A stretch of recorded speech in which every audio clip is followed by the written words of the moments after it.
من يضلله فلا هادي له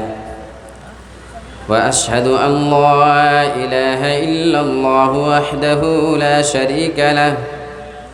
وأشهد أن محمدًا عبده ورسوله يا أيها الذين آمنوا اتقوا الله حق تقاته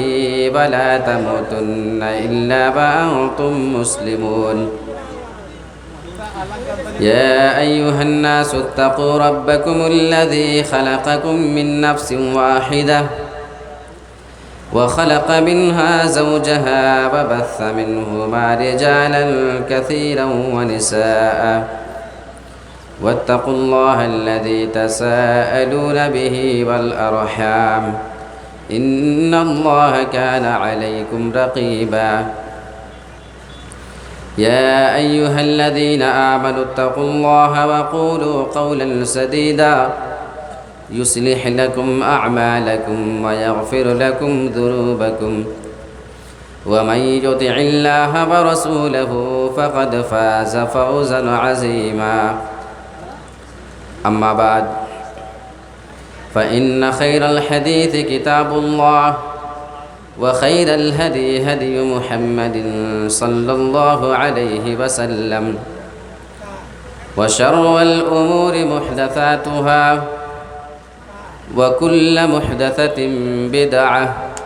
وكل بدعة ضلالة وكل ضلالة في النار أعوذ بالله من الشيطان الرجيم بسم الله الرحمن الرحيم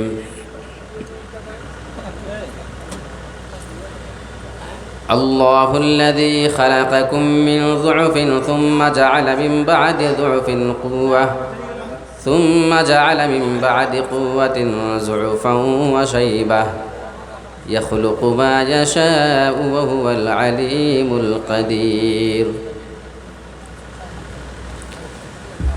محترم و مقرر علماء کرام پھلبنگا اور برہیٹ کے قرب و جوار سے تشریف لائے ہوئے نہایت ہی محترم سامعین کرام، بزرگوں، نوجوان ساتھیوں، عزیز بچوں، پردہ نشین، خواتین اسلام، پیاری ماؤں اور بہنوں،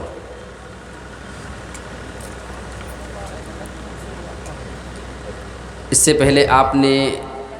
مختلف علماء کرام کی مختلف تقاریر سماعت کی۔ میں نے آپ کے سامنے خطبہ مسنونہ کے بعد قرآن مجید سے ایک آیت کریمہ کی تلاوت کی ہے۔ اسی آیت کی روشنی میں انشاءاللہ آپ کے سامنے کچھ اہم باتیں کرنے کی کوشش کریں گے، اور پہلے میرا ارادہ کچھ دوسرے موضوع پہ بولنے کا تھا، لیکن اس کے بعد پھر ارادہ بدلا اور کسی دوسرے موضوع کا میں نے انتخاب کیا۔ اللہ رب العالمین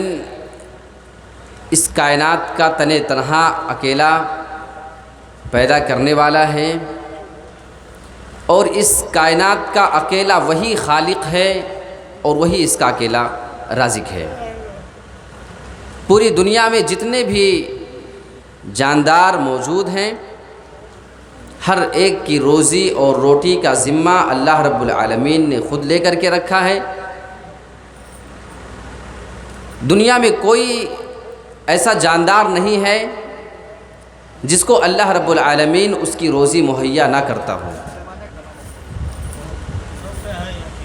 میں آپ کے سامنے اللہ کی توحید کے متعلق کچھ باتیں بتانا چاہتا ہوں۔ جب توحید کے سلسلے میں آپ بات شروع کریں گے تو سب سے پہلی بات، جو بنیادی بات ہے، جو ہر ایک مسلمان کو جاننا انتہائی ضروری ہوتا ہے، وہ بات یہ ہے کہ توحید جو اللہ رب العالمین کی ہے، یہ توحید کی 3 قسمیں ہوتی ہیں۔ ایک توحید ربوبیت ہے، اور یہ ہمیں پتہ ہونا چاہیے کہ صرف توحید ربوبیت کافی نہیں ہے، ورنہ مکہ کے کافر اور مشرک بھی توحید ربوبیت کے قائل تھے۔ اللہ رب العالمین نے قرآن مجید میں اپنے نبی کو باقاعدہ اس بات کی خبر دی ہے، وَلَئِن سَأَلْتَهُمْ مَنْ خَلَقَ السَّمَاوَاتِ وَالْأَرْضِ، اے میرے نبی اگر آپ ان مکہ کے کافروں سے، اگر آپ ان مکہ کے مشرکوں سے سوال کر لیں کہ زمینوں کو، آسمانوں کو کس نے پیدا کیا ہے، تو ان کا ضرور جواب یہ ہوگا کہ ان تمام کو پیدا کرنے والا صرف اور صرف اللہ ہے۔ تو رب تو وہ اللہ کو مانتے تھے، تو صرف رب مان لینا اللہ کو، یہ مان لینا کہ اس نے پوری دنیا کو اکیلے پیدا کیا، اکیلا وہی اس دنیا کا خالق ہے، تمام لوگوں کا رازق ہے، صرف یہ مان لینے سے ہماری اور آپ کی توحید مکمل نہیں ہوتی ہے، بلکہ توحید الوہیت یہ وہ توحید ہے جس کو اپنائے بغیر کوئی بھی آدمی اپنے آپ کو مسلمان کہلانے کا حق نہیں رکھتا ہے۔ توحید الوہیت یعنی اللہ رب العالمین کو الہ مان لینا، اللہ رب العالمین کو اپنا معبود مان لینا، صرف اسی کی عبادت کرنا اور اس کی عبادت میں کسی کو بھی شریک نہیں بنانا، توحید ربوبیت ہے۔ توحید الوہیت ایک تیسری توحید جو ہے وہ توحید اسماء و صفات، یعنی اللہ کے جو نام اچھے اچھے ہیں ان پر ایمان لانا، اللہ کی جو صفت ہے ان پر ایمان لے کر کے آنا۔ اب ایک بنیادی فرق آپ کے سامنے یہاں واضح ہو جانا چاہیے کہ اللہ رب العالمین بہت ساری صفات سے متصف ہے، جیسے وہ دیکھتا ہے تو دیکھنے کی صفت سے وہ متصف ہے، وہ سنتا ہے وہ سننے کی صفت سے متصف ہے، اس کے ہاتھ ہیں، اس کے پیر ہیں، اللہ ہاتھ اور پیر کی صفت سے متصف ہے۔ ان تمام پر ویسے ایمان لانا لازم ہے، ضروری ہے، جیسے اللہ رب العالمین نے خبر دیا ہے اور جیسے رسول نے ہمیں اور آپ کو بتایا ہے۔ ایک فرق ہے اللہ رب العالمین کی صفات میں اور انسان کی صفات میں۔ دیکھو اللہ بھی دیکھتا ہے، انسان بھی دیکھتا ہے، اللہ بھی سنتا ہے، اللہ بھی سنتا ہے، اور انسان بھی اپنے کانوں سے سننے کا کام کیا کرتا ہے، لیکن اس میں فرق کیا ہے؟ یہ فرق کا جاننا اور اس پر ایمان لانا یہ ہمارے اور آپ کے لیے ضروری ہے۔ اب بہت سارے لوگ کہتے ہیں کہ نہیں دیکھو ہم اللہ رب العالمین کے لیے فلاں صفت کو نہیں مانتے ہیں، کیا وجہ ہے؟ وجہ یہ ہے کہ اگر مانیں گے کہ اللہ کی یہ صفت ہے تو یہ ماننا پڑے گا کہ بندوں کی طرح ہے، کس کی طرح ہے یہ ماننا پڑے گا، لہٰذا اس بنا پہ بہت سارے ایسے لوگ ہیں جو عقیدے میں انحراف کا شکار ہیں اور عقیدے میں غلطی پر ہیں، اور اللہ کے اسماء و صفات کے سلسلے میں وہ انکار کی حد تک چلے جاتے ہیں، یا اس میں جو ہے وہ تشبیہ کرنے لگتے ہیں کہ اللہ رب العالمین کی یہ صفت بندوں کی طرح ہے یا کس کی طرح ہے۔ یہ جو ہے عقیدے میں انسان کی خرابی ہے۔ اللہ رب العالمین دیکھتا ہے، اس میں کوئی نقص نہیں ہے، کوئی عیب نہیں، وہ کتنا دیکھتا ہے، کہاں تک دیکھتا ہے۔ ہمارے اور آپ کے لیے تو کوئی چیز حاضر ہو سکتی ہے، ہمارے اور آپ کے لیے کوئی چیز غائب ہو سکتی ہے، لیکن اللہ کے لیے غائب کوئی چیز نہیں، اس کے لیے ہر چیز حاضر ہے۔ ہماری اور آپ کی آنکھوں سے دکھائی دیتا ہے،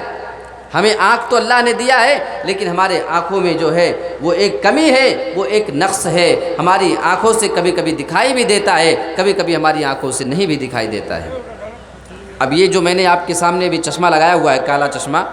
تو آپ یہ نہ سمجھیں کہ یہ کوئی فیشن ہے، ہماری آنکھوں کی کمی ہے کہ آنکھ میں تھوڑی سی پرابلم آئی، ہم محتاج ہیں کہ ہم چشمہ لگائیں، ورنہ ہماری آنکھوں سے جو ہے برابر کوئی چیز دکھے گا نہیں، یا ہماری آنکھوں میں درد ہے تو درد مزید بڑھ جائے گا اگر لائٹ کی روشنی وغیرہ اس پہ آتی ہے،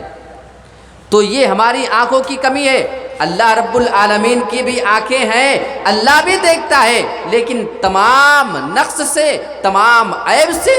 وہ پاک ہے، اس کے یہاں ایسی کوئی پرابلم کبھی نہیں ہوتی ہے۔ انسان ایک حد تک دیکھتا ہے، مجھے آپ دکھائی دے رہے ہیں، تھوڑی دور تک دکھائی دے رہا ہے، جہاں تک روشنی ہے اندھیرے میں ہم نہیں دیکھ پاتے ہیں، لائٹیں بند کر دی جائیں آپ کو بھی یہاں پہ کچھ دکھائی نہیں دے گا، ہم دیکھتے تو ہیں لیکن ہمارے دیکھنے کی صفت میں کمی پائی جا رہی ہے، یہ نقص ہے، یہ عیب ہے ہماری آنکھوں کا کہ ہم دیکھتے تو ہیں لیکن جیسا چاہیں اور جتنا چاہیں اتنا نہیں دیکھ سکتے ہیں، اور یہ اللہ کا بہت بڑا احسان ہے۔ اگر ہمیں پردے کے پیچھے کی چیزیں دکھائی دینا شروع ہو جائیں، اگر ہم یہ آرزو کرنے لگے اللہ تو نے ہمیں ایسی آنکھیں کیوں نہ دے دی جس سے ہم سامنے کی چیز کو بھی دیکھا کرتے اور جو ہمارے پردے کے پیچھے ہوا کرتی ہے اس کو بھی دیکھا کرتے، ہمیں دیوار کے اس جانب کا بھی نظر آتا اور دیوار کے پیچھے کیا کچھ ہو رہا ہے وہ بھی ہمیں دکھائی دیتا۔ اگر ہمارے اور آپ کے اندر یہ صلاحیت پیدا ہو جاتی کہ ہم دیوار کے پیچھے کی چیز بھی دیکھا کریں، دیوار کے یہاں کی چیز بھی ہم کو اور آپ کو دکھائی دے، تو ایمانداری کے ساتھ میں کہہ سکتا ہوں یہ ہمارے اور آپ کے دیکھنے کی کوئی کمال نہیں ہوتی، بلکہ یہ اس میں اور زیادہ کمی ہو جاتی، بلکہ اس میں اور زیادہ پرابلم لاحق ہو جاتی۔ اگر آپ کو دیوار کے پیچھے کا نظر آنے لگے، آپ اپنے گھر میں انٹری کرتے جاؤ گے، آپ کو دیوار کی جانب کا بھی دکھائی دے رہا ہے، آپ کے ماں باپ دیوار کے پیچھے سوئے ہیں، آپ کی بہن سو رہی ہے، آپ کے بھائی بہن سوئے ہوئے، کوئی ٹوائلٹ جا رہا ہے، کوئی غسل خانے میں جا رہا ہے، کوئی لیٹرین میں جا رہا ہے، لیکن آپ کے سامنے سارا کا سارا منظر دکھائی دے گا کیونکہ آپ کو دیوار کے پیچھے کا بھی دکھائی دے رہا ہے۔ تو یہ چیز پیدا ہو جائے تو اس سے آپ کی خوبی نہیں ہے بلکہ آپ کی پرابلم ہے، آپ شرمندہ ہو جائیں گے کہ یہ سب کیا ہو رہا ہے۔ اللہ رب العالمین سنتا ہے، وہ سننے کی صفت سے متصف ہے۔ ہم اور آپ بھی سنا کرتے ہیں، انسان بھی سنا کرتے ہیں، لیکن ہمارے اور آپ کے سننے کی کمی ہے، ہمارے اور آپ کے کان کی کمی یہ ہے، اس کا نقص یہ ہے ہمیں تھوڑی دور کی آواز تو سنائی دیتی ہے، لیکن اگر بہت زیادہ دور کی آواز آئے تو وہ چیز ہمیں پھر سنائی نہیں دیتی ہے۔ اور یہ اللہ کا بہت بڑا احسان ہے، ہمیں اتنا ہی سنائی دے رہا ہے جتنا سننے کی ضرورت تھی، اس سے زیادہ کی طاقت اللہ نے ہم کو دیا ہی نہیں۔ اب آپ کہیں نہیں اللہ ہم کو اتنی طاقت دے دے سننے کی کہ پورے محلے میں کیا ہو رہا ہے، کون کہاں بات کر رہا ہے، ہلکا سا کوئی بولے تو میرے کانوں تک اس کی آواز آنے لگے۔ اگر ایسا ہو جائے تو یہ آپ کی کوئی خوبی نہیں ہوتی بلکہ بہت بڑی پرابلم یہ ہوتی کہ اگر آپ اپنے گھر میں سوئے ہیں، پتہ چلے پڑوسی میں جھگڑا ہو رہا ہے 12 بجے رات میں، اب آپ اٹھ کے بیٹھ جائیں گے کہ یہ ہنگامہ کہاں سے ہو رہا ہے؟ آپ اپنے گھر میں سو رہے ہو اور پتہ چلے دوسرے گاؤں کے بغل میں کوئی ڈی جے بج رہا ہے، کوئی گانے بجا رہا ہے، کوئی ناچ گانا چل رہا ہے، یہاں آپ اپنے کانوں میں اس کی آواز ہو بہو سن رہے ہیں، ایسا لگ رہا ہے جیسے آپ کے پاس بج رہا ہے۔ اگر ایسا ہو جائے تو آپ سو نہیں سکتے، آپ کا سکون چلا جاتا، آپ کی نیندیں حرام ہو جاتی۔ میرے پیارے ساتھیو، ایسا ہونے سے آپ کی خوبی نہیں ہوتی بلکہ یہ آپ کے لیے بہت بڑی پرابلم کھڑی ہو جاتی۔ تو اللہ نے جتنی ہم کو طاقت دی ہے اتنا ہمارے لیے کافی تھا، اس سے زیادہ اگر ہو جائے تو یہ ہمارے لیے پرابلم کھڑی کر سکتی تھی، یہ ہمارے لیے خوبی نہیں ہوتی، ایک کمی ہمارے اور آپ کے لیے ہوتی۔ تو اللہ کی تینوں توحید پر ایمان لانا یہ ہمارے لیے ضروری ہے۔ اب آئیے جب بات توحید کی ہے تو ہم ذرا یہ دیکھنے کی کوشش کریں کہ توحید ہر ایک کو نصیب نہیں ہوتی ہے۔ ہم خوش نصیب ہیں، ہم مسلمان ہیں، ہمیں فخر ہے، ہمیں اللہ دنیا کی کوئی نعمت نہ دے، ہمیں اللہ دنیا کی کوئی دولت نہ دے، اگر صرف توحید والا بنا دے، اگر صرف موحد بنا کر اسی توحید پر ہمارا خاتمہ اللہ تعالیٰ اگر کر دیتا ہے، اللہ کی قسم یہ ہمارے اور آپ کے لیے پوری دنیا کی نعمت سے زیادہ بڑھ کر کے ہے اور پوری دنیا کی دولت سے زیادہ بڑھ کر کے ہے۔ ورنہ کل قیامت کے دن بہت سارے لوگ جب جہنم کے اندر چلے جائیں گے، جہنم میں جانے کی وجہ یہ ہے کہ وہ ایمان والے نہیں ہیں، وہ دنیا میں مسلمان نہیں ہوا کرتے تھے، وہ جہنم کے اندر آرزو کریں گے کاش کہ وہ بھی اسلام لے کر کے آئے ہوتے، کاش وہ بھی مسلمان ہو گئے ہوتے تو آج ان کو جہنم کے اندر نہیں جانا پڑتا۔ اللہ کے نبی جناب محمد رسول اللہ نے ارشاد فرمایا ہے،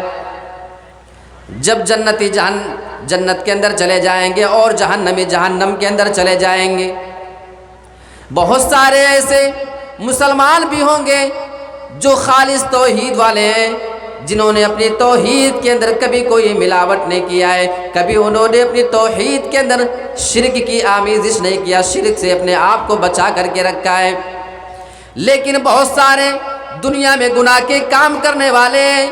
دنیا میں بہت زیادہ گناہ کا کام بھی کیا کرتے تھے اور اسی گناہ کی وجہ سے اللہ رب العالمین نے ان لوگوں کو جہنم کے اندر ڈال دیا ہوگا۔ جب توحید والے جہنم کے اندر جائیں گے تو جو کافر اور مشرک ان کے پاس ہوں گے وہ ان کا مذاق اڑائیں گے، وہ کہیں گے تم دنیا میں بہت بڑے توحید والے بنا کرتے تھے، تم دعویٰ کیا کرتے تھے ہمیں توحید ہماری جہنم سے بچا لے گی اور توحید کی وجہ سے ہم جنت میں چلے جائیں گے، پھر تمہاری توحید نے تمہیں کیا فائدہ پہنچایا ہے؟ ہم جہنم میں جل رہے ہیں کیونکہ ہم نے کفر کیا تھا، ہم نے اللہ کا انکار کیا تھا، ہم نے اللہ کے ساتھ شرک کیا تھا، لیکن تم تو توحید والے تھے، تم جہنم کے اندر کیسے آ گئے؟ یہ مذاق اڑائیں گے۔ جب ان کی جانب سے مذاق اڑایا جائے گا، اللہ رب العالمین اسی ٹائم پہ اپنے توحید والے بندوں کو،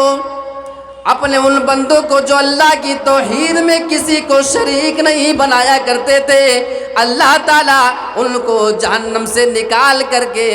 جنت کے اندر ڈال دے گا۔ جب یہ منظر کافر دیکھیں گے، مشرک جب یہ منظر دیکھیں گے کہ توحید کی وجہ سے ان لوگوں کو جہنم سے نکال لیا گیا ہے، قرآن مجید میں اللہ رب العالمین نے ان کی آرزو کا تذکرہ کیا ہے، وہ آرزو کریں گے لو کانوا مسلمین، کاش کہ یہ بھی مسلمان ہو گئے ہوتے۔ جب دنیا میں لوگ اسلام قبول کر رہے تھے، دنیا میں لوگ اسلام کے اوپر عمل کر رہے تھے، کاش ہم نے بھی اسلام کو قبول کر لیا ہوتا، اے کاش ہم نے بھی توحید کو اپنا لیا ہوتا تو آج ہم بھی جہنم سے نکل کر کے جنت کے اندر چلے جاتے۔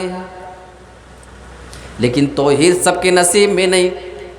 اللہ کے نبی کے پیارے چچا ابو طالب کی بات کرو، اللہ کے نبی کی پوری زندگی میں سب سے زیادہ سپورٹ کرنے والا آپ کا یہ پیارا چچا، لیکن ابھی تک ایمان کی دولت سے محروم ہے۔ میرے پیارے ساتھیوں، پوری زندگی تو توحید نہیں اپنا سکے تھے، لیکن وہ موت کے آخری ٹائم پر بھی توحید نہیں اپنا سکتے ہیں۔ اللہ کے نبی جب ان کے انتقال کے ٹائم پہ ان کے پاس جاتے ہیں، آپ ان کے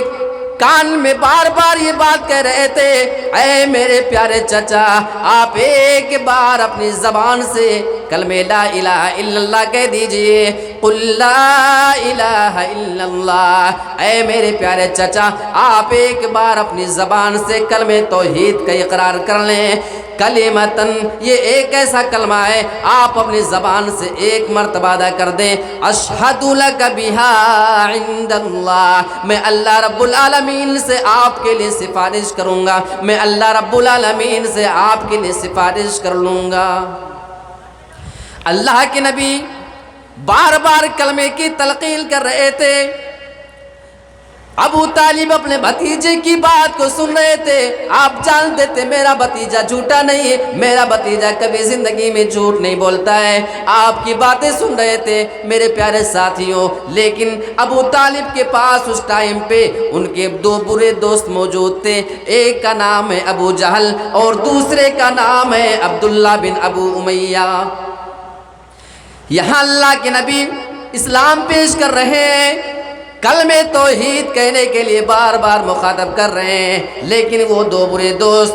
ان کی زبان سے بار بار یہ جملہ نکل رہا تھا، اے ابو طالب، کیا تو اپنے بھتیجے کے کہنے کی وجہ سے اپنے باپ دادا کے دین کو چھوڑنے کے لیے تیار ہو جاؤ گے؟ کیا تم اسلام قبول کر لو گے؟ اگر تم نے ایسا کر لیا تو لوگ تمہارے بارے میں کیا کیا پھر باتیں بنائیں گے۔ اب آپ ذرا اندازہ کرو، نبی کے پیارے چچا، آپ کا یہ وہ چچا ہے جس سے اللہ کے نبی سب سے زیادہ محبت کیا کرتے تھے۔ آپ اپنے تمام چچاؤں میں جہاں دوسرے چچا سے آپ محبت کیا کرتے تھے، آپ کے چچا ابو طالب آپ کے دل کے بہت ہی زیادہ قریب رہا کرتے تھے۔ اللہ کے نبی بار بار کہہ رہے تھے، آپ ذرا اندازہ لگاؤ، چچا کے انتقال کا ٹائم قریب ہے، یہاں آپ بڑے بڑے لوگوں کو دعوت دیا کرتے تھے، بڑے سے بڑے کافر کو آپ نے زندگی میں دعوت دیا، بڑے سے بڑے مشرک کو، بڑے سے بڑے سخت دل آدمی کو آپ نے جب دعوت کا پیغام دیا، آپ نے اسلام کی جانب بلایا، انہوں نے اسلام کو قبول کر لیا۔ یہاں آپ کے پیارے چچا ہیں، آپ کے بلانے پر بھی اسلام قبول نہیں کر رہے ہیں، پھر آپ کے دل پر کیا بیت رہی ہوگی؟ یہ اس نبی کی دعوت تھی جس نبی کے بارے میں قرآن میں اللہ اعلان کرتا ہے، اے میرے پیارے نبی، وداعیا الی اللہ باذنہ، ہم نے آپ کو اللہ کی طرف دعوت دینے والا بنا کر کے بھیجا ہے۔ آپ کی زبان میں تاثیر ہے، آپ کے کام میں بڑی برکت ہے، آپ جس کو بھی دعوت دیا کرتے ہیں تو زیادہ امید ہوا کرتی ہے کہ وہ آپ کی دعوت کو پھر قبول کر لیا کرتے ہیں، اور بڑے سے بڑے لوگ آپ کی بات کو سمجھ جایا کرتے تھے، لیکن آپ کے چچا کو آپ کی بات سمجھ میں نہیں آ رہی ہے۔ اس کی وجہ یہ ہے کہ اتنا بڑا پیغمبر، اتنا بڑا نبی، اتنا بڑا اللہ کی طرف بلانے والا یہاں اللہ کی جانب بلا رہا ہے، اور وہاں ان کے دو برے دوست وہاں پہ بار بار ان کو غیرت دلا رہے تھے، شرم دلا رہے تھے، خبردار اپنے بھتیجے کے کہنے کی وجہ سے اسلام قبول نہ کر لینا۔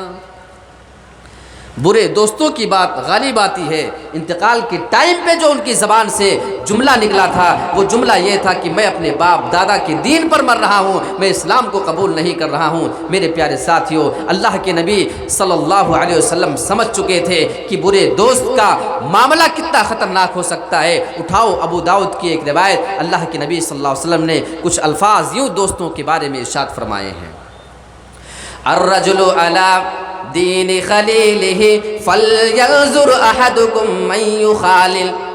ابو داؤد کے الفاظ ہیں، اللہ کے نبی ارشاد فرماتے ہیں آدمی اپنے دوست کے دین پر قائم ہوتا ہے، لہٰذا اگر کسی آدمی سے تمہیں دوستی کرنا ہو، کوئی آدمی اگر کسی سے دوستی کرنا چاہتا ہو تو اچھے سے غور کر لے، اچھے سے سمجھ لے، دیکھ لے، اس آدمی کے بارے میں جانچ پرکھ کر لے، پھر بہت ہی سوچ سمجھ کر کے کسی آدمی سے دوستی کیا کرے۔ کیونکہ بعض سلف میں سے ایک سلف کا یہ قول ہے الصاحب صاحب، کہ دوست کھینچنے والا ہوتا ہے، یعنی دوست جس روش پر ہوتا ہے، دوست جس روٹ پر چل رہا ہوتا ہے، دوست جس کام پر لگا ہوا ہوتا ہے، وہ چاہتا ہے کہ اس کا دوست بھی ویسا عمل کرے، وہ چاہتا ہے کہ اس کا دوست بھی ویسا ہی کام کرے جیسا کام وہ خود کر رہا ہوتا ہے۔ لہٰذا اللہ کے نبی صلی اللہ علیہ وسلم نے فرمایا کہ دوستی کرنا تو بہت سوچ سمجھ کے کرنا، ہو سکتا ہے وہ تمہارے ایمان میں بگاڑ کا سبب بن جائے، ہو سکتا ہے وہ تمہارے دین میں بگاڑ کا سبب پیدا کر دے۔ میرے پیارے ساتھیوں، ان تمام چیزوں پہ ہمیں بھی غور کرنے کی ضرورت ہے، تو توحید سب کو نصیب نہیں ہوتی ہے۔ اچھا آئیے ذرا یہ دیکھتے ہیں، اللہ رب العالمین نے قرآن مجید کے اندر جہاں ہمیں یہ بتایا ہے کہ وہ اکیلا عبادت کا مستحق ہے، اس کی توحید کے بہت سارے فائدے ہیں، انہی میں سے اللہ رب العالمین نے بعض نبیوں کے واقعات کا تذکرہ کیا ہے، اور ان کی مصیبت کے ٹائم پہ اللہ تعالیٰ کی توحید نے جو ان کو فائدہ پہنچایا تھا، اللہ رب العالمین نے سورۃ الانبیاء کے اندر آیت نمبر 69 میں اللہ تعالیٰ نے حضرت ابراہیم علیہ السلام کی مصیبت کا تذکرہ کیا ہے۔ حضرت ابراہیم علیہ السلام کو آگ کے کنویں کے اندر ڈال دیا گیا تھا، آگ اتنی زیادہ جلائی گئی تھی، لکڑیاں اتنی زیادہ اکٹھا کر دی گئی تھی آگ جلانے کے لیے، یہاں تک یہ کہا جاتا ہے کہ اگر اس لکڑی سے، اس آگ سے ایک گاؤں جلایا جاتا تو پورا گاؤں کو جلانے کے لیے وہ لکڑی کافی ہو جاتی۔ اب آپ ذرا اندازہ لگاؤ کہ حضرت ابراہیم علیہ السلام پہ کتنی بڑی مصیبت ہے، لیکن وہ اللہ کی توحید کی جانب لوگوں کو بلا رہے ہیں، آپ اپنی توحید سے کبھی باز نہیں آ رہے ہیں۔ آگے کے کنویں میں ان کو ڈال دیا جاتا ہے۔ حضرت ابراہیم علیہ السلام نے اس مصیبت کے ٹائم پہ صرف اللہ کو پکارا ہے اور اللہ رب العالمین سے مدد چاہیے۔ اب آپ یہاں توحید ذرا دیکھو، بڑے بڑے نبی، بڑے بڑے لوگ جب مصیبت میں پھنسا کرتے تھے تو صرف ایک اللہ کو پکارا کرتے تھے۔ اللہ فرماتا ہے وَقُلْنَا يَا نَارُ كُونِي بَرْدًا وَسَلَامًا عَلَىٰ إِبْرَاهِيمَ، ہم نے آگ کو آرڈر کر دیا، جب آگ میں ان کو ڈال دیا گیا، حضرت ابراہیم علیہ السلام نے اللہ کو مدد کے لیے پکارا تھا، اللہ کو جب پکارا تو اللہ نے ان کی مدد کے لیے بارش نازل نہیں کیا، بارش آ جاتی تو آگ آٹومیٹک بجھ جاتی، اللہ اگر چاہتا کسی فرشتے کو نازل کر دیتا، فرشتہ آ جاتا، آگ کو کو بجھا دیتا، اللہ ٹھنڈی ہواؤں کو آرڈر کر دیتا، ٹھنڈی ہوائیں اس آگ کو بجھا دیتی، لیکن اللہ رب العالمین نے ان کو حکم نہیں دیا، بلکہ ابراہیم علیہ السلام نے اللہ کو پکارا تھا۔ اللہ فرماتا ہے ہم نے آگ کو آرڈر کر دیا، کونی بردن و سلاما علی ابراہیم، اے آگ تو ابراہیم کو جلا نہیں سکتی ہے، تو میرے آرڈر سے چیزوں کو جلایا کرتی ہے، تیرے اندر جو جلانے کی طاقت پیدا ہوتی ہے وہ تیری وجہ سے نہیں، تیرے اندر ایسی کوئی صلاحیت نہیں ہے، بلکہ میرے حکم سے تو یہ کام کیا کرتی ہے۔ آج میرا حکم یہ ہے کہ تو ابراہیم کے لیے ٹھنڈی بن جانا، اور صرف ٹھنڈی نہ بن جانا، ورنہ ایسا نہ ہو کہ اتنی زیادہ ٹھنڈ لگ جائے ابراہیم کو کہ وہ پریشان ہو جائے، وَسَلَامًا ابراہیم پہ تو سلامتی والی بن جانا۔ اور سورہ انبیاء پڑھتے پڑھتے جائیں گے آپ، آیت نمبر 87 اور 88 اٹھا کر آپ دیکھیں، وہاں پہ اللہ رب العالمین نے ایک اور توحید کا فائدہ بیان کیا ہے۔ حضرت یونس علیہ السلام کا معاملہ ذکر ہو رہا ہے، پانی میں ان کو ڈال دیا گیا ہے، سمندر میں ان کو پھینک دیا گیا ہے، مچھلی نے ان کو نگل لیا ہے، مچھلی کے پیٹ میں جا چکے ہیں۔ اللہ رب العالمین اس معاملے کا تذکرہ اپنے قرآن میں کرتا ہے، فنادا فی الظلمات اللہ الہ الا انت، انہوں نے اللہ کو تاریکیوں میں پکارا تھا، ایک تاریکی نہیں بلکہ کئی تاریکی تھی جس میں انہوں نے اللہ کو پکارا تھا۔ اب یہ 3 قسم کی تاریکی ہے، ایک تو مچھلی نے نگل لیا، مچھلی کے پیٹ کی تاریکی، اور دوسرے رات کی تاریکی، وہاں کا اندھیرا ہے، اور تیسرے سمندر کے اندر سمندر کے گہرائی کی تاریکی اور اس کا اندھیرا ہے۔ اللہ بیان فرماتا ہے فی الظلمات، انہوں نے ہمیں تاریکیوں میں پکارا ہے، لیکن اللہ پکارنے کا انداز بتا رہا ہے، اور حضرت یونس علیہ السلام کی یہ دعا اللہ کو اتنی زیادہ پسند آتی ہے، کیا پکار رہے ہیں، کیا الفاظ کا استعمال کر رہے ہیں۔ آج ہم مسلمانوں کو بھی ایسی دعاؤں کو سیکھنے کی ضرورت ہے۔ اللہ بیان فرماتا ہے انہوں نے جب اللہ کو پکارا تھا تو سیدھے اپنی بات کو پیش نہیں کر دیا، بلکہ پکارنے کا انداز تو ذرا دیکھو، اللہ الہ الا انت، اے میرے پروردگار تیرے علاوہ کوئی معبود نہیں ہے، یعنی پہلے اللہ کی توحید کا اقرار کر رہے ہیں، انی کنت من الظالمین، بے شک میں ظالم ہوں، میں اس مصیبت میں آ گیا ہوں، اس مصیبت میں آنے کی وجہ خود میں ہوں، اس کا میں ذمہ دار ہوں، اے میرے پروردگار سبحانک انی کنت من الظالمین، اے میرے پروردگار میں تیری پاکی بیان کرتا ہوں، تو پاک ہے، تیرا اس میں کوئی قصور نہیں ہے۔ آج ہم مصیبت میں ہیں، ہم اللہ کو پکاریں، آج ہم پریشانی میں مبتلا ہیں، ہم اللہ کو پکاریں، اور یہ سوچنے کی کوشش کریں کہ جو ہمارے اوپر مصیبت آتی ہے اس کے ذمہ دار ہم ہیں، اس میں اللہ کا کوئی قصور نہیں ہے، بلکہ ہم خود اپنے عمل کی وجہ سے مصیبت میں پھنسا کرتے ہیں۔ تو جب اللہ کو ابراہیم حضرت یونس علیہ السلام نے اس الفاظ کے ساتھ پکارا تو رب بھی قرآن مجید کے اندر اعلان کرتا ہے، فنادا فی الظلمات اللہ الہ الا انت، جب یونس علیہ السلام نے اللہ کو پکار لیا، اور پکارنے کے بعد اللہ رب العالمین پہ بھروسہ انہوں نے کیا، اللہ بیان فرماتا ہے فَاسْتَجَبْنَا لَهُ، ہم نے ان کی پکار کو سن لیا، وَنَجَّيْنَاهُ مِنَ الْغَمِّ، اور ہم نے انہیں غم سے نجات دے دیا، ہم نے انہیں مصیبت سے چھٹکارا دے دیا۔ یہ تو یونس علیہ السلام کی بات ہے، اللہ رب العالمین نے ان کا واقعہ بتا کر کے ہم کو پیغام دے دیا ہے۔ آگے اللہ رب العالمین ایک اصول بیان کر دے رہا ہے جو آج تک بھی مسلمانوں کے لیے باقی ہے، وَكَذَلِكَ نُنْجِي الْمُؤْمِنِينَ، اور اسی طریقے سے ہم ایمان والوں کو نجات دیا کرتے ہیں، جو ایمان لانے والے لوگ ہیں ہم ان کو اسی طریقے سے نجات دیا کرتے ہیں۔ آج بھی اگر کوئی مومن کسی مصیبت میں پھنسنے کے بعد اگر خالص اللہ کو پکارا کرتا ہے تو اللہ کا وعدہ ہے کہ ہم اس کی پکار کو ضرور سنیں گے اور اس کی مصیبت سے ہم اس کو چھٹکارا ضرور دیں گے۔ اور یہ بھی آپ کو بتاتے چلوں کہ توحید یہ اللہ رب العالمین کا ایک حق ہے، اس کے بندوں کے اوپر ایک حق ہے اللہ رب العالمین کا کہ صرف اسی کی توحید کو اپنا لیں، اس کے ساتھ کسی کو شریک نہ بنائیں۔ اٹھاؤ صحیح بخاری اور مسلم کی حدیث، اللہ کے نبی صلی اللہ علیہ وسلم سفر پر ہیں، آپ سواری کے پیچھے حضرت معاذ کو بٹھائے ہوئے ہیں۔ اللہ کے نبی نے ان کو 3 مرتبہ مخاطب کیا، اے معاذ بن جبل، کہا اللہ کے نبی حاضر ہوں، فرمائیے کیا کہتے ہیں؟ اللہ کے نبی ارشاد کریے۔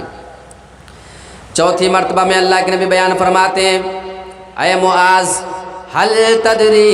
ما حق اللہ علی عبادی، اے معاذ کیا تم یہ جانتے ہو کہ اللہ کا حق اس کے بندوں پر کیا بنتا ہے؟ یعنی بندوں کے اوپر کیا ذمہ داری بنتی ہے،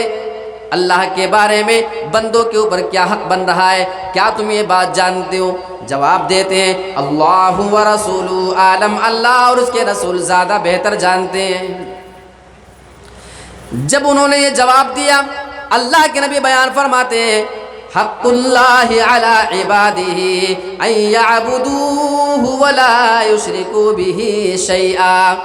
اللہ کا حق اس کے بندوں پر یہ بنتا ہے کہ وہ صرف اسی اللہ کی عبادت کیا کریں، ولا یشرکوا بہ شیئا، اور اس کے ساتھ کسی کو شریک نہ بنائیں، اس کے ساتھ کسی کو بھی ساجی نہ بنایا کریں۔ اللہ کے نبی آگے سوال کرتے ہیں حل تدری ما حق العباد علی اللہ اذا فعلوا، اے معاذ کیا یہ جانتے ہو اگر بندے ایسا کر لیں، یعنی صرف ایک اللہ کی عبادت کر لیں، اس کے ساتھ کسی کو بھی شریک نہ بنائیں، تو پھر ایسی صورت میں اللہ کے اوپر بندوں کا کیا حق بنتا ہے؟ کیا تم یہ بات جانتے ہو؟ کہتے ہیں اللہ اور اس کے رسول زیادہ بہتر جانتے ہیں۔ اللہ کے نبی آگے جواب ارشاد فرماتے ہیں حق العباد علی اللہ اللہ یعذبہم، پھر ایسی صورت میں اگر بندے صرف یہ کام کر لیا کریں، ایک اللہ کی عبادت کر لیں، اس کے ساتھ کسی کو بھی شریک نہ بنائیں، تو بندوں کا حق پھر اللہ پر یہ بنتا ہے کہ ان بندوں کو عذاب نہ دے، ان بندوں کو عذاب سے نجات دے دے۔ آپ کو عذاب سے اپنے آپ کو بچانا ہے، توحید سب سے ضروری چیز ہے، بغیر توحید کے انسان عذاب سے بچ ہی نہیں سکتا ہے۔ یہ صحیح بخاری مسلم کی حدیث ہے۔ اور قرآن مجید آپ اٹھاتے جائیں، اللہ رب العالمین اپنی توحید کا حوالہ دے رہا ہے اور یہ بتانا چاہ رہا ہے کہ ہم نے قرآن مجید کے اندر بہت ساری ایسی باتیں بیان کر دی ہیں، اگر انسان ان چیزوں پہ غور کر لے اس کی توحید اسے اچھے سے سمجھ میں آ جائے گی۔ سورہ غاشیہ آپ کئی مرتبہ زندگی میں پڑھ چکے ہوں گے، اور وہاں سے چند آیتیں لیتے ہیں۔ اللہ رب العالمین کافروں کے سلسلے میں بیان فرماتا ہے افلا ينظرون الى الابل کیف خلقت، یہ مکہ کے کافر کیا اونٹ نہیں دیکھتے ہیں؟ کیف خلقت، اونٹ پیدا کیسے کیا گیا ہے؟ اگر یہ مکہ کے کافر اونٹ کو دیکھ لیتے اور اونٹ کی خلقت پہ غور کر لیتے کہ اونٹ کو اللہ نے کیسے پیدا کیا ہے، تو اس کے اوپر ایمان لے آتے۔ اب سوال یہ پیدا ہوتا ہے، اللہ کہہ رہا ہے کہ اگر یہ اونٹ کی تخلیق پر غور کر لیتے تو ایمان لے آتے، ایسی کون سی خصوصیت ہے اونٹ کی پیدائش میں؟ مکہ کے جو لوگ ہوا کرتے تھے یہ سواری کے طور پہ سب سے زیادہ اگر کسی جانور کا استعمال کیا کرتے تھے تو وہ اونٹ ہوا کرتا تھا۔ آج تو عرب کے اندر سڑکیں بن چکی ہیں، آج گاڑیاں چل رہی ہیں، آج ترقی یافتہ زمانہ ہے، آج بس ہے، ٹرین ہے، آج پلین ہے، یہ تمام ترقی ہو چکی ہے، لیکن آپ 1450 سال پہلے اور اس سے پہلے کے زمانے پہ غور کریں، ان کی سب سے فیورٹ سواری اگر کوئی ہوا کرتی تھی تو وہ اونٹ کی سواری ہوا کرتی تھی۔ کبھی کبھی تو ملک شام کا سفر کرنا ہے، کبھی کبھی ان کو مدینہ کا سفر کرنا ہے، کبھی کبھی ان کو کسی دوسرے ملک کا سفر کرنا پڑتا تھا۔ ایک ایک مہینے کا وہ سفر کیا کرتے تھے، اور اپنے کاروبار میں سب سے زیادہ اگر وہ کسی چیز کو استعمال کرتے تھے سواری کے طور پہ تو یہ اونٹ ہوا کرتا تھا، اس لیے کہ وہ ریگستانی علاقہ ہوا کرتا تھا۔ ریتیلی علاقے میں سب سے زیادہ کارگر اگر کوئی جانور ثابت ہو سکتا تھا وہ اونٹ ہے۔ مہینوں کا سفر کرنے کے لیے آپ جانتے کہ وہاں پہ زیادہ تالاب نہیں، زیادہ جھیل نہیں ہوا کرتے تھے، بہت دور دور تک ان کو پینے کے لیے کوئی پانی نہیں ملا کرتا تھا۔ اگر وہ اونٹ کے علاوہ کسی دوسرے جانور کا استعمال کیا کرتے،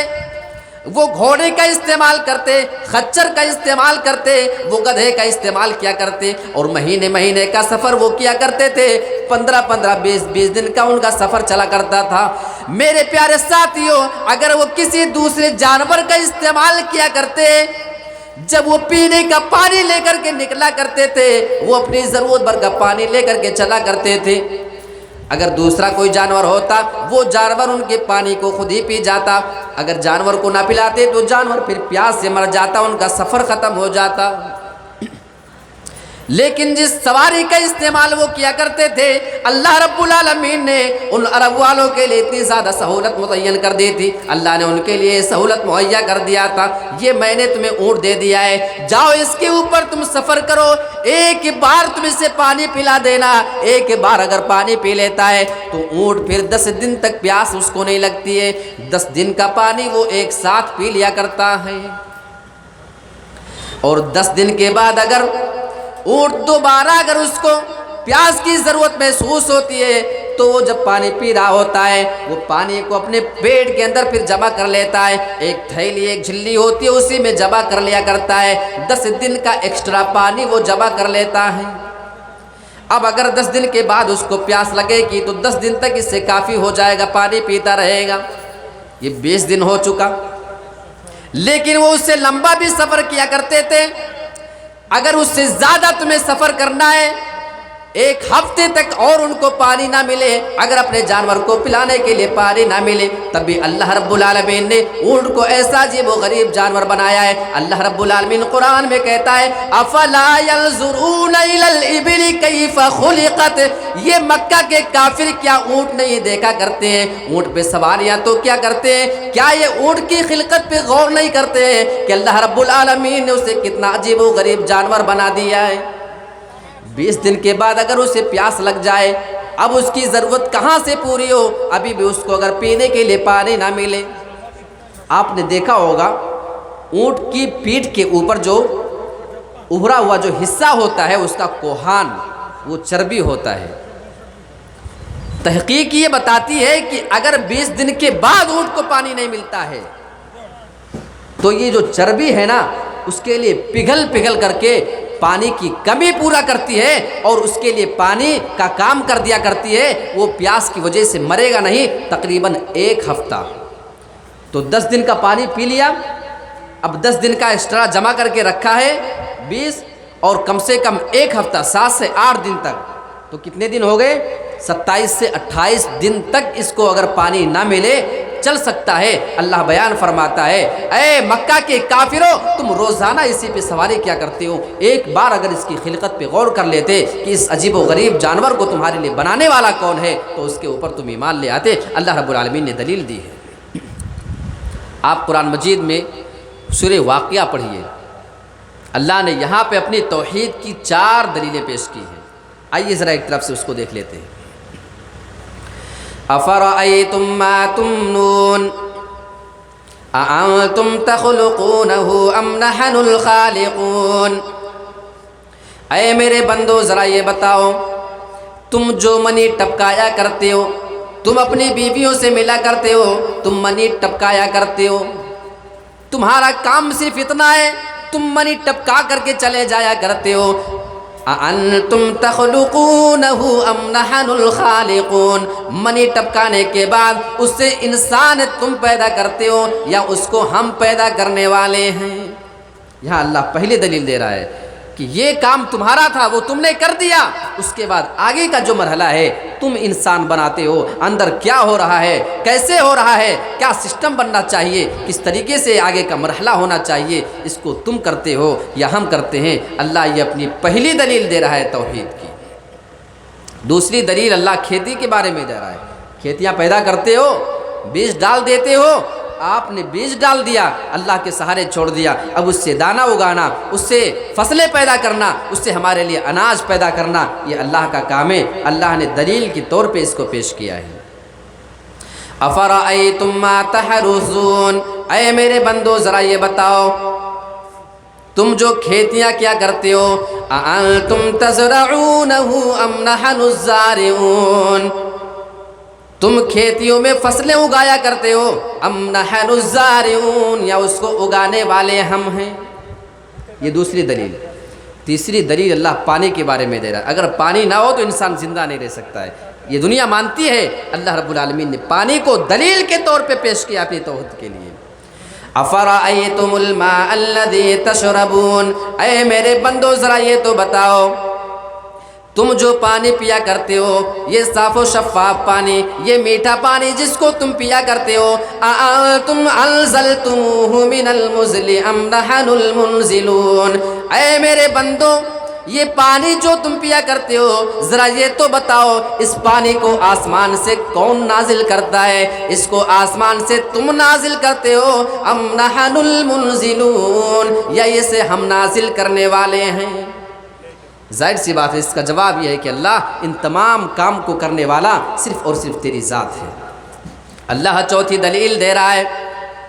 افرأیتم النار التی تورون، اے میرے بندو ذرا یہ بتاؤ تم جو آگ جلایا کرتے ہو، اَأَنتُمْ أَنشَأْتُمُ الشَّجَرَةَ أَمْ نَحْنُ الْمُنشِئُونَ، اے میرے بندو یہ جو آگ تم جلایا کرتے ہو، تم جو آگ سلگایا کرتے ہو، تم اس کے درختوں کو اگانے والے ہو یا اس کو ہم اگانے والے ہیں؟ اس کا جواب یہ ہے کہ اللہ ان تمام کاموں کو کرنے والا صرف اور صرف تو ہے، اس کے علاوہ کوئی دوسرا نہیں کر سکتا ہے۔ یہ اللہ نے 4 دلیل دیا ہے۔ اللہ تعالیٰ نے ایک اور انداز میں اپنی توحید کو پیش کیا ہے۔ آئیے ذرا دوسری جگہ سے قرآن مجید کی ایک آیت لیتے ہیں۔ اللہ الذی خلقکم من ضعف ثم جعل من بعد ضعف قوة ثم جعل من بعد قوة ضعفا وشیبة یخلق ما یشاء، وہ اللہ کی ذات ہے جس نے تمہیں کمزوری کی حالت میں پیدا کیا ہے۔ اب اس کا 2 مفہوم بیان کیا گیا ہے۔ ایک مفہوم یہ ہے کہ انسان کمزور چیز سے پیدا کیا گیا ہے، یعنی جو منی ہے وہ کمزور چیز ہے، اس سے انسان کی تخلیق کی گئی ہے۔ دوسرا مفہوم مفسرین نے یہ بیان کیا ہے کہ اس کا ایک معنی یہ ہو سکتا ہے کہ انسان جب پیدا ہوا تھا تو وہ کمزور تھا، یعنی بچپنے کی حالت کا یہاں پہ اللہ تذکرہ کر رہا ہے۔ انسان کو جب اللہ نے پیدا کیا تو بڑا کمزور تھا، اس کمزوری کے بعد طاقت دینے والا، اس کمزوری کے بعد تمہیں جوانی دینے والا کون ہے؟ اللہ ہے۔ اللہ نے اس بات کا تذکرہ قرآن میں کیا ہے۔ ثم جعل من بعد ضعف قوة، جب تم پیدا ہوئے تھے انتہائی کمزور تھے، پھر تمہیں کمزوری کے بعد طاقت دینے والا وہ اللہ ہے، اس کے علاوہ کوئی دوسری ذات نہیں ہو سکتی ہے۔ جب تم پیدا ہوئے تھے تم اتنے زیادہ کمزور تھے کہ چلنے پھرنے کے قابل نہیں تھے، تم کسی چیز کو سن کر کے سمجھنے کی طاقت نہیں رکھا کرتے تھے، تم کسی چیز کو دیکھنے کے بعد اس کو جاننے اور پہچاننے کی طاقت نہیں رکھا کرتے تھے۔ میرے پیارے ساتھیوں، جب انسان پیدا ہوتا تو کتنا زیادہ بے بس اور کمزور ہوا کرتا ہے۔ اللہ بیان فرماتا ہے پھر اس نے تمہیں طاقت دے دیا، اس نے تمہیں قوت دے دیا، انسان جوان ہو جاتا ہے، انسان کی ہڈیوں میں طاقت ہے، انسان کے پیر میں بھی طاقت آ جایا کرتی ہے، یہ ساری طاقت اپنی جگہ، لیکن ایک وقت وہ بھی آیا کرتا ہے جب انسان کی یہ ساری کی ساری طاقت ختم ہو جایا کرتی ہے۔ اللہ اسی چیز کا تذکرہ آگے فرما رہا ہے، ثم جعل من بعد قوت ضعفا وشیبا، اللہ نے تمہیں طاقت دے دیا، اللہ نے تمہیں جوانی دے دیا، پھر تمہیں جوانی دینے کے بعد اللہ تعالیٰ تمہیں کمزور کر دیا کرتا ہے، اللہ تعالیٰ پھر تمہیں بوڑھا کر دیا کرتا ہے۔ ان تمام چیزوں کو کرنے والی ذات کون ہے؟ صرف اور صرف اللہ کی ذات ہے۔ ایک بڑی دلچسپ بات مجھے یاد آئی اللہ کی توحید کو سمجھانے کے لیے۔ ایک مرتبہ ایک آدمی تھا، وہ اللہ کا انکار کرنے والا تھا۔ اس نے کہا کہ میں نہیں مانتا کہ دنیا کو کون چلا رہا ہے، یہ دنیا کا نظام آٹومیٹک ایسے ہی چل رہا ہے۔ تو کوئی ایک بڑے عالم دین تھے، انہوں نے اس کا جواب بڑے بہترین انداز میں دیا، جیسا سوال ویسا جواب ہونا چاہیے۔ انہوں نے کہا کہ ہاں تمہاری بات صحیح ہے، جیسے تمہارا یہ ماننا ہے نا کہ دنیا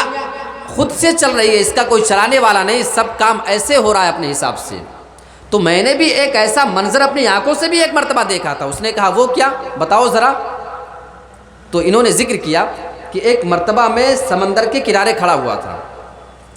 تو میں کیا دیکھ رہا ہوں کہ ایک کشتی آتی ہے پانی میں، اور اس کو چلانے والا کوئی ڈرائیور بھی نہیں ہے، نہ کوئی اس میں مشینری لگی ہے، نہ کوئی سسٹم ہے، آٹومیٹک کشتی آ کر کے ساحل کے کنارے لگی۔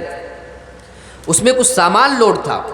سامان آٹومیٹک کشتی سے باہر نکل آیا، کوئی نکالنے والا نہیں، نہ کوئی مشین ہے نہ کوئی آدمی ہے، اور جو سامان باہر رکھے ہوئے تھے اس کشتی پہ لادنے کے لیے یہ سامان آٹومیٹک جا کر کشتی پہ لوڈ ہو گیا، اور اس کے بعد کشتی گھومی اور پھر اس کو جہاں جانا تھا سامان کو لے کر کے چلی گئی۔ اس آدمی نے کہا کہ تو پاگل ہو گیا، بغیر کسی آدمی کے کیسے سامان نکلے گا، کیسے سامان لوڈ ہو سکتا ہے اگر کوئی مشین نہ ہو، کوئی بندہ اگر نہ ہو؟ کہا کیوں نہیں ہو سکتا کیا؟ بولا بالکل بھی ایسا ہو ہی نہیں سکتا ہے۔ انہوں نے کہا اچھا اگر اتنی چھوٹی سی چیز بغیر کسی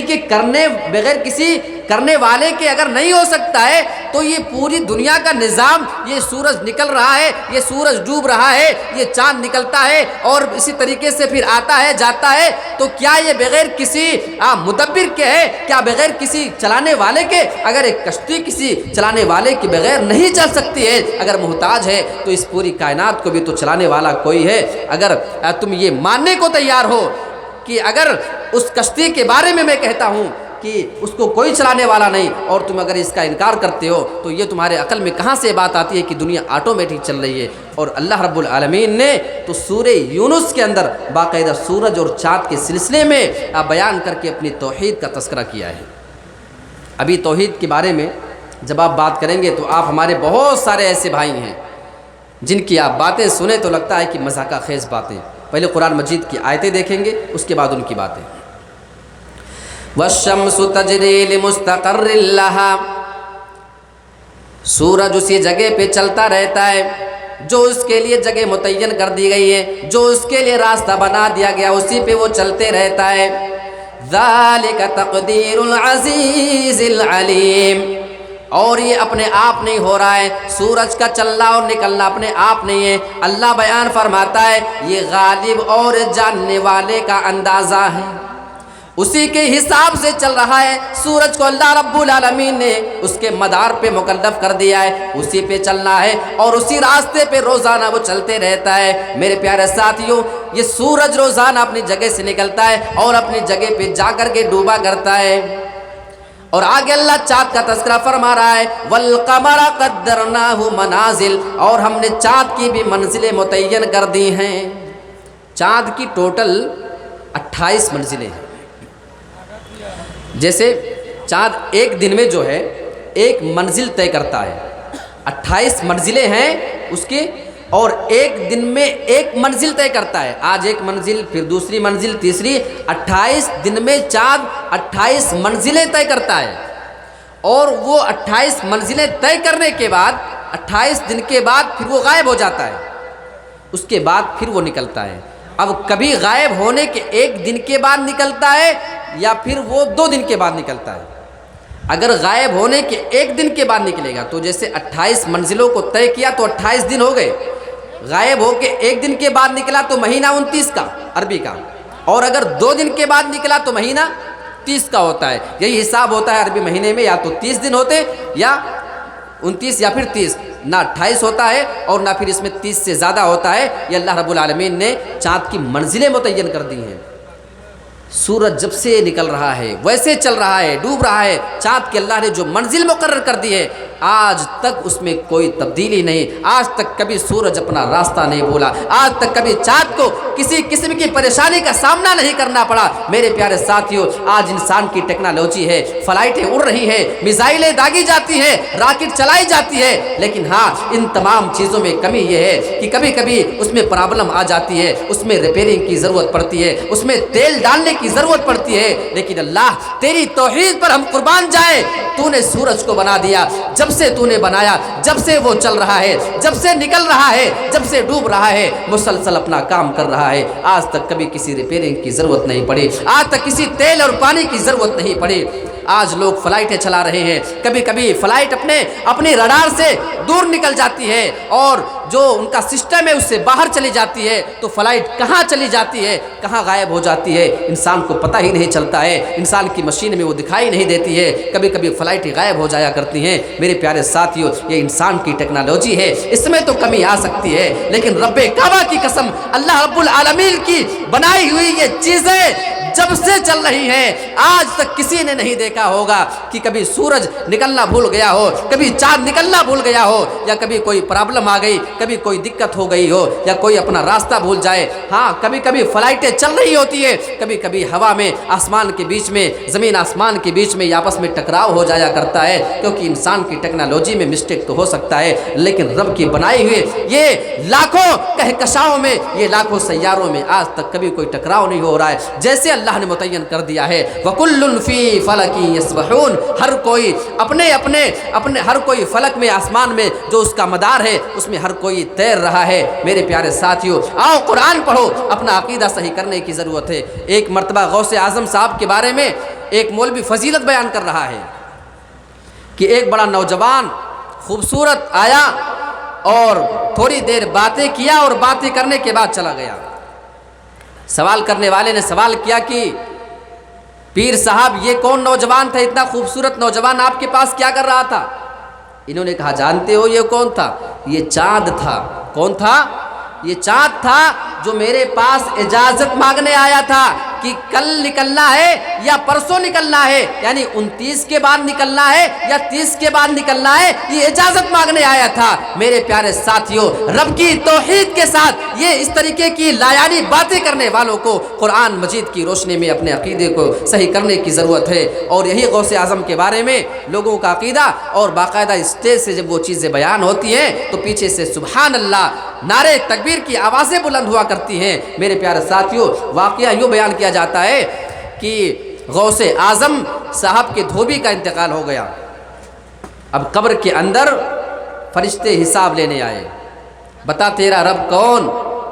تو دھوبی جواب دیتا ہے میں غوث اعظم کا دھوبی ہوں۔ کہا یہ عجیب بات ہے۔ کہا بتا تیرا نبی کون؟ تو کہا بھائی یہ سب نہیں جانتا، میں غوث اعظم کا دھوبی ہوں۔ اچھا تیرا دین کیا ہے؟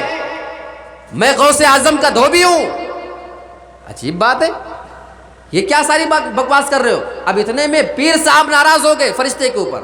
فرشتے میرے مرید کو پریشان کیوں کر رہے ہو؟ دیکھا نا اس نے جواب دیا کہ یہ میرا دھوبی ہے۔ اتنا سننا تھا، فرشتے بیچارے چپکے سے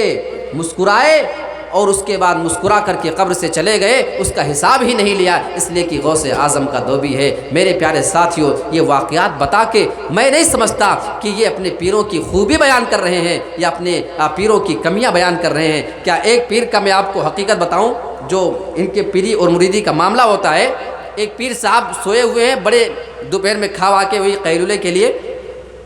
اور ان کا ایک مرید ہے بہت زیادہ چاہنے والا، پیر دبا رہا ہے اور اپنی کوئی بات سنا رہا تھا، کوئی کہانی اپنی تھی۔ اچھا بیان کرتے کرتے تھوڑی دیر کے بعد پیر صاحب کی آنکھ لگ جاتی ہے۔ اب جب آنکھ لگی پیر صاحب کی تو اس کے بعد جب آنکھ دوبارہ کھلی تو اپنے مرید سے کہا کہ ذرا